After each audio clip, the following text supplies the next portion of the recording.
Puji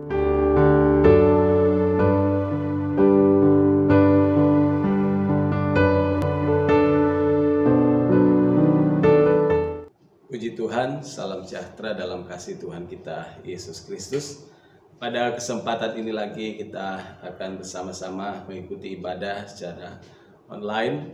Mari kita akan siapkan segenap kehidupan kita, baik semua sidang jemaat yang berada di rumah dan juga kami yang ada di tempat ini yang akan menyampaikan kebenaran firman Tuhan.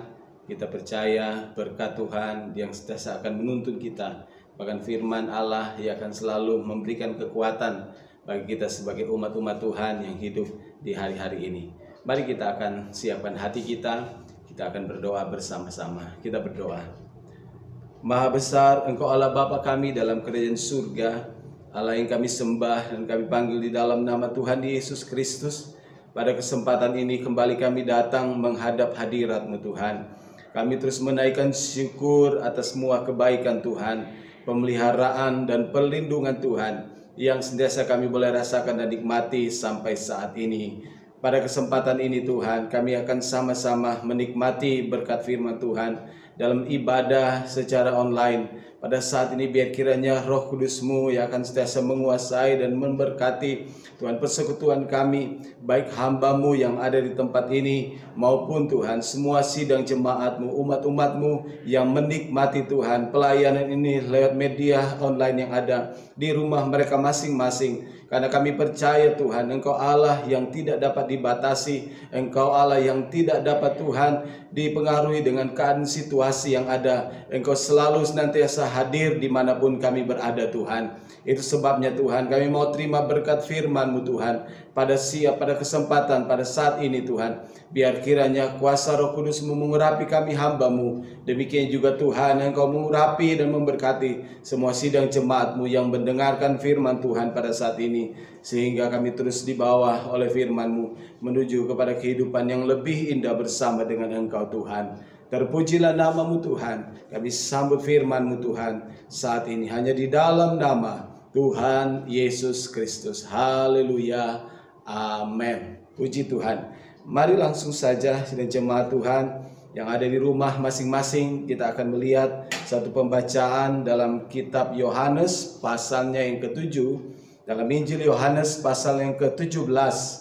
Injil Yohanes pasal yang ke-17, kita akan membaca pada ayatnya yang ke-9. Kita akan melihat beberapa ayat di dalam pasal ini yang menjadi suatu kebenaran yang Tuhan ingin nyatakan bagi kita yang hidup di akhir zaman sebagai umat Tuhan, orang percaya yang hidup di hari-hari yang terakhir.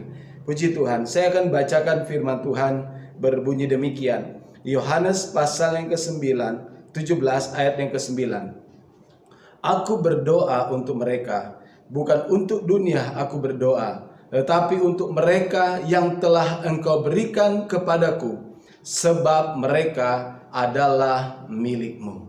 Puji Tuhan. Jadi di sini ada sebuah doa yang luar biasa. Karena kenapa doa ini disebut luar biasa? Karena doa ini dinaikkan oleh Yesus sendiri. Siapa Yesus? Yesus adalah sebagai Tuhan dan Juru Selamat setiap kehidupan kita sebagai orang percaya.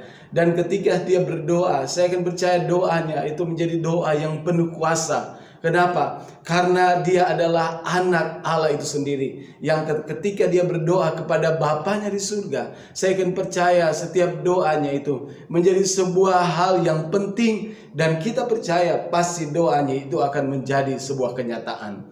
Dan yang luar biasa yang di sini, Yesus tidak berdoa untuk dirinya sendiri, tetapi dia berkata bukan juga untuk dunia dia berdoa, tapi dia berdoa untuk mereka. Siapa mereka di sini? Mereka di sini adalah murid-muridnya, murid-murid yang telah mengikuti dia, murid-murid yang telah mengambil keputusan untuk percaya kepada Tuhan dengan menerima firman yang dia sampaikan, yang senantiasa percaya kepada apa yang telah dilakukan. Firman Tuhan berkata bahwa aku berdoa untuk mereka, yaitu siapa? Untuk murid-murid. Kalau saudara baca dalam ayat yang ke-8, di sana dikatakan, sebab segala firman yang engkau sampaikan kepadaku telah kusampaikan kepada mereka, dan mereka telah apa? Menerimanya. Artinya apa? Firman Allah. Yesus adalah firman itu sendiri. Mereka telah menerima firman itu. Mereka telah menerima pengajaran-pengajaran yang disampaikan oleh Yesus. Dan mereka disebut sebagai murid-murid karena mereka telah percaya kepada Tuhan. Mereka telah percaya bahwa benar Yesus adalah anak Allah yang diutus datang ke dalam dunia ini untuk menjadi seorang juru selamat. Dan semua firman yang disampaikan oleh Yesus yang adalah sumbernya dari Bapa telah disampaikan kepada murid-murid. Dan firman Tuhan katakan mereka telah menerimanya.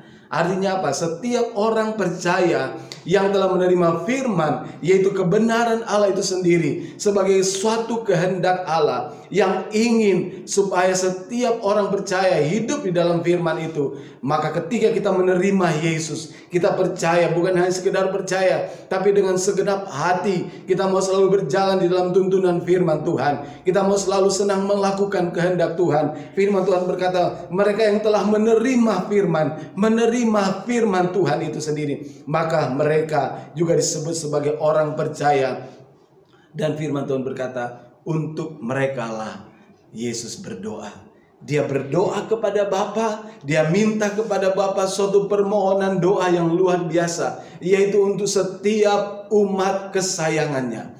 Jadi ketika kita telah percaya kepada Tuhan, firman Tuhan berkata, Yesus juga berkata bahwa mereka juga adalah milikmu. Artinya apa? Saya dan saudara sebagai orang percaya yang telah mengimani firman Tuhan, bahkan kita yang melakukan firman Tuhan, Yesus berdoa untuk saya dan saudara supaya apa? Supaya kita yang adalah milik Tuhan, yang hidup di dunia ini, yang hari-hari ini kita sementara berjuang di tengah dunia ini, kita tidak berdoa, kita tidak berjuang sendiri, tapi kita boleh ada saat ini semua karena hasil doa Yesus.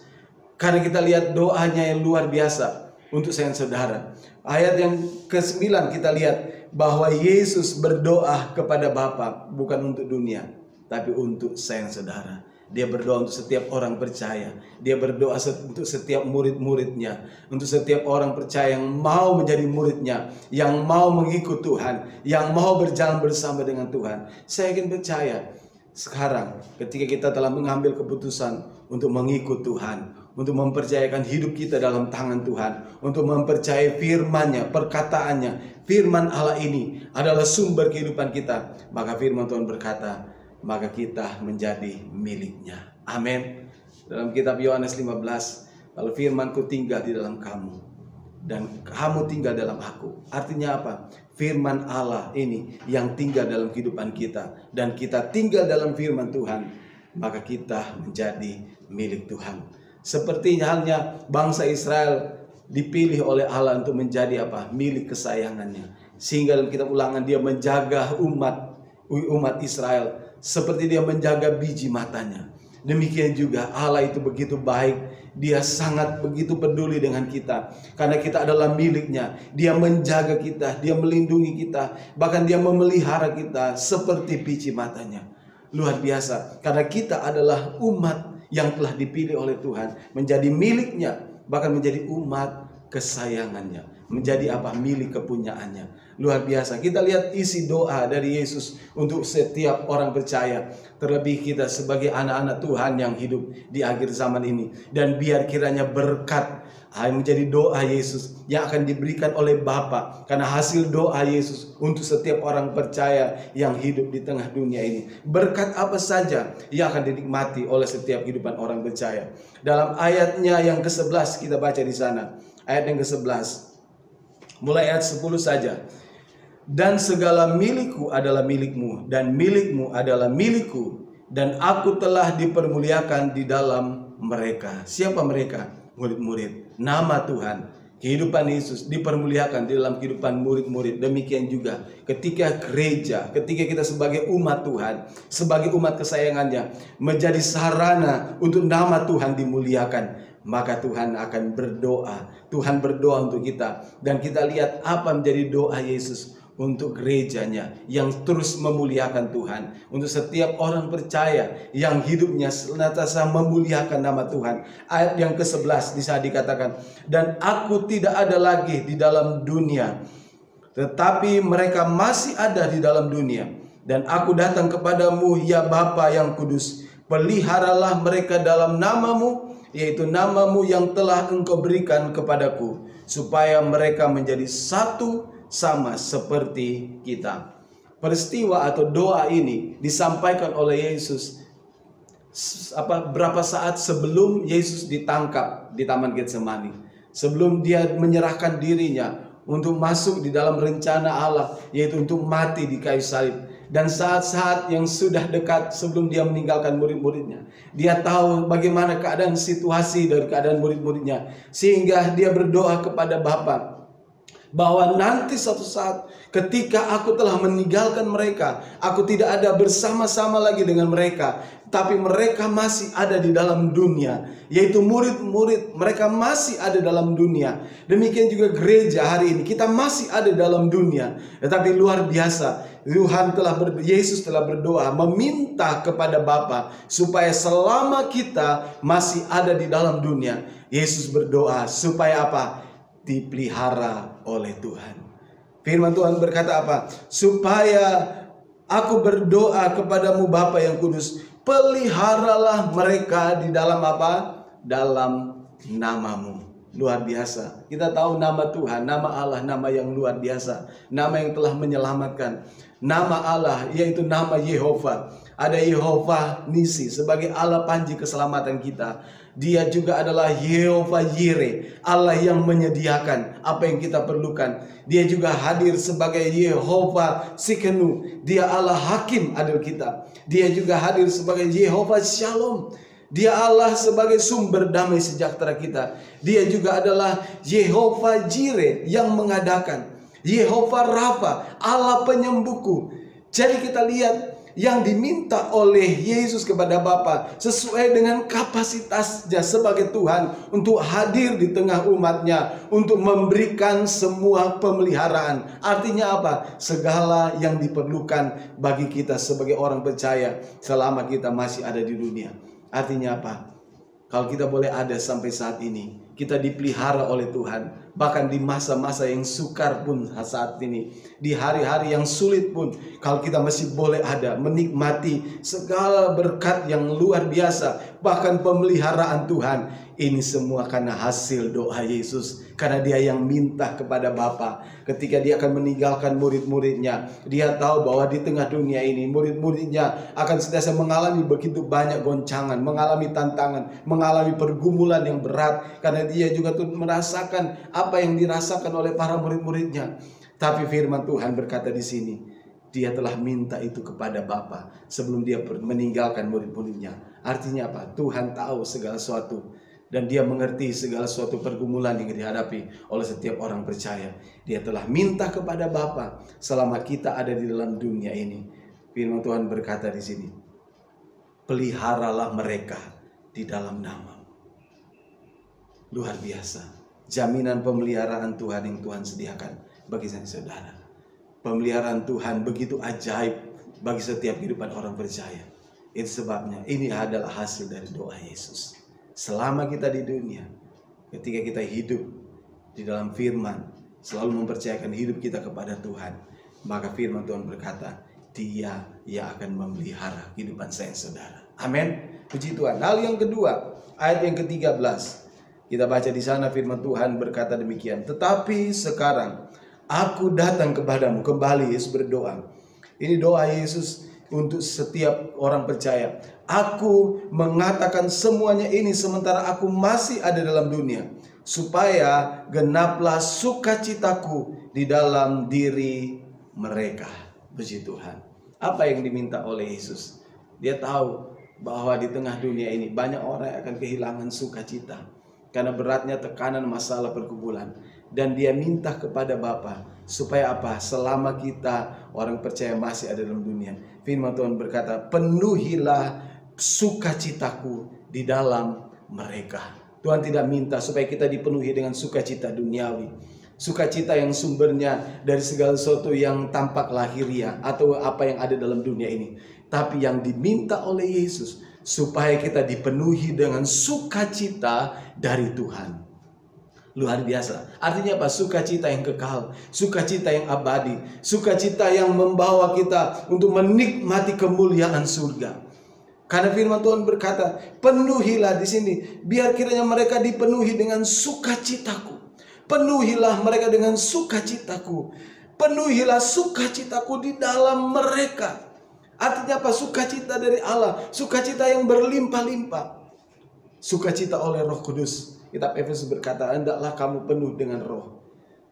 Roh Kudus yang akan memberikan kita sukacita. Karena sukacita dari Tuhan yang akan membuat kita bertahan, tetap kuat di hari-hari yang kita hadapi hari-hari ini. Karena dunia tidak bisa memberikan sukacita yang abadi. Dunia hanya bisa menawarkan sukacita yang semu. Sehingga firman Tuhan dalam ayat lain berkata, ketika dia akan memberikan damai sejahtera, dia berkata, damai sejahtera ku tinggalkan bagimu. Dan apa yang aku berikan bagimu, itu beda dengan apa yang akan diberikan oleh dunia. Dunia tidak dapat memberikan damai sejahtera, sukacita yang melimpah dalam kehidupan kita. Dan itu hanya bisa diberikan oleh Yesus.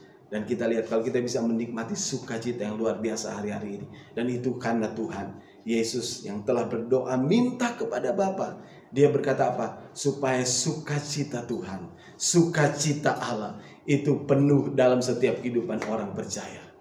Karena Allah ingin supaya kita tetap memiliki sukacita di tengah dunia yang semakin hari semakin sulit. Ada begitu banyak orang mungkin tidak mudah, sudah sangat sukar untuk tertawa, tersenyum karena begitu beratnya tekanan masalah. Tapi mari kita datang kepada Yesus karena Dia adalah sumber sukacita yang abadi. Ketika segala keadaan situasi yang ada di sekitar kita membuat kita mungkin kehilangan sukacita. Karena beratnya masalah, tekanan, bahkan ancaman, bahkan dunia hari-hari ini yang kita sementara hidupi. Sulit orang untuk mungkin bersukacita. Tapi firman Tuhan berkata, di dalam Yesus Tuhan akan memberikan sukacita yang luar biasa. Dan apa yang Yesus berikan, Dia katakan kepada murid-muridnya, damai sejahtera akan aku tinggalkan bagi kamu. Dan apa yang aku berikan kepadamu tidak seperti yang dunia berikan. Berbeda saudara. Itu sebabnya mari kita mau terus tinggal di dalam Tuhan. Amin. Tinggal di dalam firman-Nya. Karena apa? Karena ketika kita tinggal di dalamnya, ada sukacita yang luar biasa yang sentiasa tersedia bagi orang-orang yang selalu hidup di dalam firman-Nya. Luar biasa. Selanjutnya doa Yesus yang menjadi berkat bagi setiap orang percaya. Ayatnya yang ke-15 di sana dikatakan. Ayat 15 firman Tuhan berkata demikian. Aku tidak meminta supaya engkau mengambil mereka dari dunia, tetapi supaya engkau melindungi mereka daripada yang jahat. Wah, luar biasa. Yang ketiga ada jaminan perlindungan lewat doa Yesus. Jadi kalau kita boleh menikmati perlindungan hari-hari ini adalah sebuah apa yang telah Bapa nyatakan kepada gereja. Hasil doa Yesus itu bukan karena kuat dan hebat kita. Terlebih Tuhan, kita menghadapi keadaan hari-hari ini di depan mata kita sendiri, ya kan? Ada yang namanya virus COVID-19. Ini sebuah mungkin kejahatan yang luar biasa. Ada begitu banyak juga kejahatan-kejahatan yang terjadi di sekitar kita. Tapi kalau kita boleh terlindung dari segala sesuatu itu, ini adalah berkat dari doa Yesus. Bapa sementara menjawab doa Yesus bagi setiap orang percaya, bagi setiap umatnya. Karena ini telah diminta oleh Bapa. Karena selama kita di dunia yang namanya kejahatan, bahwa dunia semakin hari semakin jahat, tapi orang percaya ada di dalam dunia. Yesus berkata, aku tidak meminta supaya mereka diambil dari dunia. Tetapi selama gereja ada dalam dunia, selama kehidupan orang percaya ada dalam dunia, selama kita sebagai anak-anak Tuhan masih tinggal dalam dunia, Yesus telah berdoa kepada Bapa, lindungilah mereka daripada yang jahat. Karena apa? Karena Yesus tahu di dunia ini begitu banyak hal-hal yang jahat. Ada begitu banyak kejahatan terjadi di sekitar kita tanpa kita duga.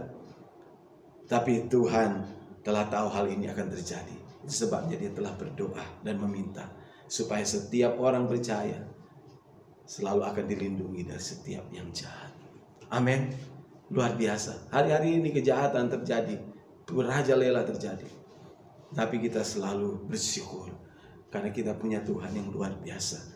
Dia selalu menjanjikan jaminan perlindungan Bahkan dalam kitab Mazmur pasal 91 di sana dikatakan bahwa Tuhan adalah tempat perlindungan yang kekal. Bahwa orang yang duduk dalam lindungan yang maha tinggi. Kita akan dihindarkan dari segala kejahatan yang sementara terjadi hari-hari ini. Asalkan apa? Kita semakin mendekat kepada Tuhan. Puji Tuhan. Orang yang sentiasa menerima firman, melakukan firman, dia akan menikmati hasil dari doa Yesus. Yaitu apa? Kita akan dilindungi daripada yang jahat. Selanjutnya kita baca ayat yang ke-17 sampai ayat yang ke-18. Hal yang keempat dari doa Yesus untuk setiap orang percaya, yaitu apa? Kuduskanlah mereka dalam kebenaran, firman-Mu adalah kebenaran. Sama seperti Engkau telah mengutus aku ke dalam dunia, demikian pula aku mengutus mereka ke dalam dunia. Dan aku menguduskan diriku bagi mereka, supaya mereka pun dikuduskan dalam kebenaran. Ini tujuan perjalanan kekristenan kita. Semakin hari, semakin kita berjuang untuk hidup dalam kebenaran. Karena apa? Allah ingin memurnikan iman kita menuju kepada gereja Tuhan yang sempurna, menuju kepada gereja Tuhan yang dewasa. Termasuk di dalamnya adalah supaya kita memenuhi standar kriteria kekudusan Tuhan, yaitu kita juga harus dikuduskan. Nah, firman Tuhan katakan apa? Dikuduskan di dalam kebenaran, yaitu apa? Firman Allah. Nah, ini bukan karena hasil kuat dan hebat kita. Ini juga adalah sebuah hasil doa Yesus, supaya kita senantiasa diberikan firman yang hidup untuk apa? Menuntun kehidupan kita. Semakin hari semakin kita dikikis dengan firman Tuhan. Masalah kedagingan, masalah emosi egois kita yang tidak berkenan, maupun segala perbuatan jahat yang tidak berkenan kepada Tuhan. Firman Tuhan berkata di sini, Yesus meminta kepada Bapa supaya kita senantiasa diberikan kebenaran untuk apa? Memimpin, menuntun kita, membuat kehidupan kita semakin hari semakin serupa dengan Kristus, semakin sama seperti Allah. Firman Tuhan berkata, sebab Engkau kudus. Itu sebabnya kuduskanlah mereka di dalam kebenaran. Dan karena tanpa kekudusan kita tidak akan bisa bersama-sama dengan Tuhan. Bahkan dalam kitab Roma, dalam kitab Matius pasal 5 berkata bahwa Dia adalah Allah yang suci. Berbahagialah orang yang suci hatinya, karena mereka akan melihat Allah. Ini standar dari keilahian Tuhan, untuk kita bisa melihat Allah, memandang Tuhan. Bahkan kita bersama-sama dengan Tuhan adalah apa? Kita harus menjadi umatnya yang kudus. Dan bagaimana caranya untuk kita bisa sampai ke sana? Dagingan kita harus semakin ditanggalkan. Segala hal yang tidak berkenan kita harus lepaskan. Dan caranya bagaimana? Yaitu hidupi kebenaran. Karena firman Tuhan berkata, kuduskanlah mereka, dan firman-Mu itu akan membawa mereka kepada apa? Kepada kebenaran. Kebenaran yang akan membawa mereka di dalam kekudusan. Karena Yesus berkata di sini dalam ayat 17, kuduskanlah mereka dalam apa?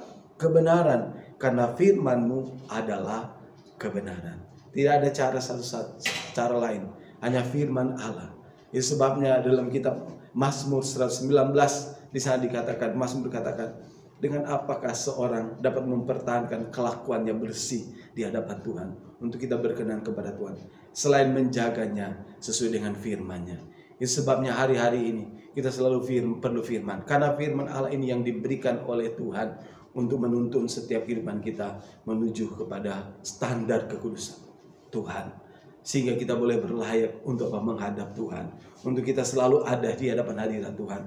Firman Allah akan semakin membentuk kita, semakin hari kita semakin menuju kepada kesempurnaan sesuai dengan kehendak Tuhan, dan kita semakin dewasa dalam Tuhan, yaitu memiliki kehidupan yang sesuai dengan firman Allah, yaitu apa? Kekudusan.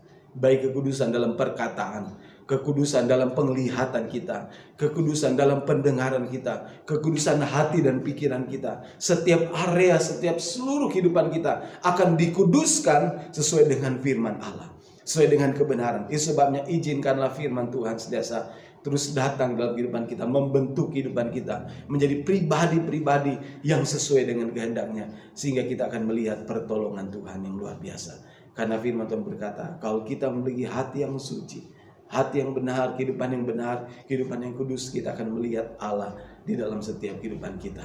Pertolongan, pembelaan, perlindungannya luar biasa. Ini doa Yesus supaya kita terus dikuduskan di dalam kebenaran. Puji Tuhan. Yang kelima, ayat 21 di sana dikatakan. Ayat 21 firman Tuhan berkata demikian. Supaya mereka semua menjadi satu, sama seperti Engkau ya Bapa di dalam aku dan aku di dalam Engkau dan mereka juga di dalam kita, supaya dunia percaya bahwa Engkau lah yang telah mengutus aku. Doa Yesus yang kelima adalah apa? Supaya terjadi kesatuan di dalam tubuh Kristus. Ya, ada begitu banyak anggota, tapi kita satu di dalam Tuhan dengan berbagai banyak fungsi yang berbeda. Tapi kita dalam panggilan yang sama, dalam satu tubuh Kristus. Mungkin ada yang jadi tangan, ada yang jadi kaki, ada yang jadi telinga. Itu sesuai dengan kasih karunia yang Tuhan taruh dalam gereja Tuhan, dengan tujuan untuk memperlengkapi gereja Tuhan. Itu sebabnya supaya dunia dapat melihat Kristus, keutuhan Kristus di dalam gereja, yaitu ketika gereja kita hidup dalam satu kesatuan. Nah, doa Yesus ini pun harus terjadi dalam gereja Tuhan. Supaya apa? Setiap kehidupan orang percaya, kita menjadi satu tubuh Kristus yang utuh, enggak terpecah-pecah, tapi kita menjadi satu tubuh yang saling melengkapi. Supaya apa? Supaya di dalamnya nama Tuhan dimuliakan. Orang dapat melihat Kristus hidup dalam gereja. Orang dapat memuliakan Bapa di surga karena mereka melihat ada kesatuan, ada roh yang sama dalam melayani Tuhan, untuk kita dapat mempermuliakan nama Tuhan. Amin. Hal yang selanjutnya, ini hal yang terakhir, ayat 24. Firman Tuhan berkata, ya Bapa, aku mau supaya dimanapun aku berada, mereka juga berada bersama-sama dengan aku. Mereka yang telah Engkau berikan kepadaku, agar mereka memandang kemuliaanku yang telah Engkau berikan kepadaku. Sebab Engkau telah mengasihi aku sebelum dunia dijadikan. Wah, luar biasa, ini berkat yang paling indah yang diminta oleh Yesus kepada Bapa, yaitu apa? Supaya di mana Yesus berada, di sana pun setiap orang percaya akan berada. Yaitu apa? Kita akan berada bersama-sama dengan Yesus, memandang kemuliaannya. Di mana itu? Bukan di dunia ini. Memang selama kita di dunia ini, kita selalu bersama dengan Tuhan. Tapi ada suatu tempat di mana di tempat itu kita akan bersama-sama dengan Tuhan. Dan itu juga menjadi doa Yesus. Dia minta kepada Bapa supaya apa? Supaya kita berlayak untuk ada di tempat di mana Yesus berada. Supaya di mana aku berada, di situ pun mereka berada. Di situ pun supaya setiap orang percaya berada. Yaitu di mana? Di dalam kekekalan, di dalam kemuliaan yang Tuhan sediakan. Supaya firman Tuhan berkata, supaya mereka dapat memandang kemuliaan Tuhan. Inilah tempat yang indah, tempat yang kita rindukan, yaitu apa? Kerajaan surga, kerajaan yang tidak dapat digoncangkan. Di sana tidak ada lagi kertak gigi dan air mata, firman Tuhan katakan. Di tempat Tuhan berada, di sana pun kita akan ada bersama-sama dengan Tuhan. Luar biasa. Bagaimana kita bisa menikmati janji-janji Tuhan ini? Bagaimana kita bisa menikmati hasil doa Yesus? Kita harus selalu hidup dalam kebenaran. Firman Tuhan berkata, untuk mereka aku berdoa. Siapa mereka? Mereka yang hidup dalam kebenaran. Mereka yang telah menerima kebenaran. Mereka yang telah menerima firman-Mu. Mereka yang telah menerima nama-Mu. Mereka yang memuliakan. Firman Tuhan berkata, mereka yang telah menerima aku. Dan mereka telah memuliakan namaku. Demikian juga, mari hari-hari ini kita mau gereja yang mau hidup dalam kebenaran firman Tuhan. Hidupi firman, berjalan di dalam firman Tuhan. Dan kita menjadi pribadi yang memuliakan Tuhan. Maka di sanalah doa Yesus itu akan dinyatakan. Sampai kepada puncak dari doa itu, yaitu apa? Supaya kita bisa ada bersama-sama dengan Tuhan di mana Dia berada. Di dalam apa? Dalam kemuliaan kekal. Yesus ada dalam kerajaannya. Dia akan tinggal memerintah selamanya di sana. Dan kita pun akan ada bersama-sama dengan Dia di sana. Amin. Puji Tuhan. Biar kiranya hari-hari ini dia ada hal yang paling kita rindukan. Selain suatu saat nanti kita akan ada di sana bersama dengan Tuhan. Ini juga ada sebuah doa Yesus. Supaya kita pasti nama kita tercatat di sana. Dan suatu saat kita akan ada di sana bersama-sama dengan Tuhan. Amin. Puji Tuhan. Kuncinya di sini apa? Hidupi terus kebenaran firman Tuhan. Firman Tuhan berkata, untuk mereka aku berdoa. Yaitu mereka yang telah menerima firman, yang mau melakukan firman, dan terus memuliakan namanya di dalam gereja. gereja yang memuliakan Tuhan, gereja yang menerima firman, melakukan firman, maka doa ini akan digenapi, dicurahkan. Jadi doa yang penuh kuasa. Dan kita akan melihat hari-hari ini Tuhan akan menyatakan kuasanya bagi saya saudara, asalkan kita selalu hidup di dalam kehendak-Nya. Puji Tuhan, Tuhan Yesus memberkati kita semua. Mari kita berdoa. Saya akan berdoa dari tempat ini supaya jemaat Tuhan setiap terus menikmati anugerah pembelaan Tuhan hari-hari ini. Puji Tuhan, mari kita satukan hati kita. Kita akan berdoa. Terima kasih Bapa di surga, kami mengucap syukur Tuhan, karena Engkau luar biasa dalam kehidupan kami. Janji dan kasih setiamu Tuhan, itu selalu nyata bagi kami. Selama kami selalu memegang teguh firman-Mu dan berjalan di dalam kehendak-Mu. Bahkan Engkau yang berjanji sesuai dengan doamu yang telah Engkau minta kepada Bapa, supaya hari-hari ini Tuhan, kami terus menikmati yang namanya pemeliharaan Tuhan. Kami senantiasa terus menikmati sukacita-Mu Tuhan. Kami senantiasa selalu dilindungi dari segala yang jahat. Juga kami akan senantiasa menikmati damai sejahtera-Mu Tuhan. Bagaimana juga Tuhan, firman-Mu yang akan selalu membawa kami kepada kekudusan-Mu. Karena kebenaran-Mu adalah yang akan menuntun kami kepada jalan yang benar, kepada kekudusan-Mu Tuhan. Sehingga kami juga dapat menikmati janji Tuhan untuk menjadi satu tubuh Kristus, yaitu gereja yang satu di dalam Engkau Tuhan, sehingga nama Tuhan dipermuliakan, dan terlebih supaya kami bisa menikmati kemuliaan kekal yang Engkau sediakan bagi kami. Kami mau selalu hidup dalam kebenaran firman-Mu. Demikian juga umat-umat-Mu yang ada di rumah mereka masing-masing. Tuhan akan berkati mereka senantiasa. Bahkan hari-hari ini kami bisa menikmati Tuhan berkat doa-Mu Tuhan. Doa Yesus. Dan sementara digenapi bagi gereja Tuhan di akhir zaman. Kami melihat Tuhan gereja dilindungi hari-hari ini. Gereja diberkati, gereja dipelihara oleh Tuhan. Bahkan gereja semakin dibawa kepada kesatuan. Semakin dibawa kepada kekudusan-Mu Tuhan. Karena Engkau senantiasa selalu melihat dan tidak akan pernah meninggalkan kami. Terima kasih Tuhan. Demikian juga hamba berdoa di tempat ini. Engkau akan memberkati umat-umat-Mu senantiasa. Apa menjadi pergumulan mereka, apa menjadi masalah mereka, tapi iman mereka tetap kuat di dalam Engkau. Tuhan akan selalu ada bersama dengan umat-Mu Tuhan. Senantiasa berkat-Mu melimpah tercurah dalam setiap kehidupan umat-umat-Mu yang ada Tuhan. Terima kasih Tuhan, kami mengucap syukur buat firman-Mu saat ini Tuhan. Dan biar kiranya kasih karunia dan damai sejahtera Tuhan Allah Bapa, cinta kasih sayang Tuhan kita Yesus Kristus akan senantiasa menyertai kita semua, bahkan sampai selama-lamanya. Diberkatilah Engkau di rumah, diberkatilah Engkau dalam segala sesuatu yang Engkau kerjakan, bahkan diberkatilah dimanapun Engkau berada. Dalam nama Tuhan Yesus Kristus kami berdoa mengucap syukur. Haleluya. Amin. Puji Tuhan, tetap semangat, dan Tuhan Yesus memberkati kita semua. Haleluya.